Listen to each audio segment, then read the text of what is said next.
High সবাইকে, সবাই কেমন আছো? আশা করি সবাই খুব ভালো আছো। আজকে না অনেক দিন পরে ও কাজ থেকে তাড়াতাড়ি বাড়ি এসেছে, তাই ভাবলাম যে কাছাকাছি কোথাও থেকে ঘুরে আসি। আর কাছাকাছি বলতে আমাদের হয় আই লাভ ডায়মন্ড হারবারের সামনে, নইলে নদীর পার।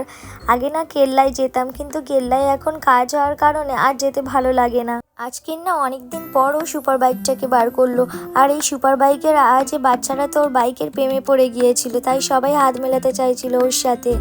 যাই হোক, গল্প করতে করতে আমরা নদীর পাড়ের দিকে যাচ্ছিলাম। ইচ্ছা ছিল আই লাভ ডায়মন্ড হারবারের সামনেই থাকবো, কিন্তু ওখানে এতটা ভিড় থাকার কারণে ওখানে আর দাঁড়ালাম না, চলে গেলাম একটা ফাঁকা জায়গায়।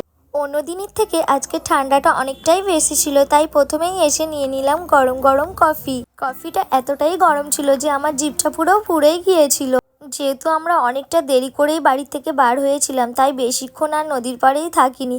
আমি যেহেতু বাড়ির থেকে কিছু খেয়ে আসিনি না, আমার খুব জোরে খিদে পেয়ে গিয়েছিল, তাই ওকে বললাম যে মশলা মুড়ি আনতে। আর মশলা মুড়িটা খেয়ে নিয়ে আমরা তাড়াহুড়ো করে বেরিয়ে গেলাম বাড়ির দিকে। বাড়িতে আসার পরে দেখলাম বাড়িতে অনেক লোক এসে অনেক রান্না বান্নার জন্য আয়োজন করা হচ্ছে, সবজি কাটা হচ্ছে। আমাদের বাড়িতে কিসের অনুষ্ঠান আছে সেটা আমি তোমাদের সাথে শেয়ার করব নেক্সট ভিডিওতে। আজকের ভিডিওটা আমার এই পর্যন্ত। টাটা সবাইকে, দেখা হচ্ছে নেক্সট ভিডিওতে।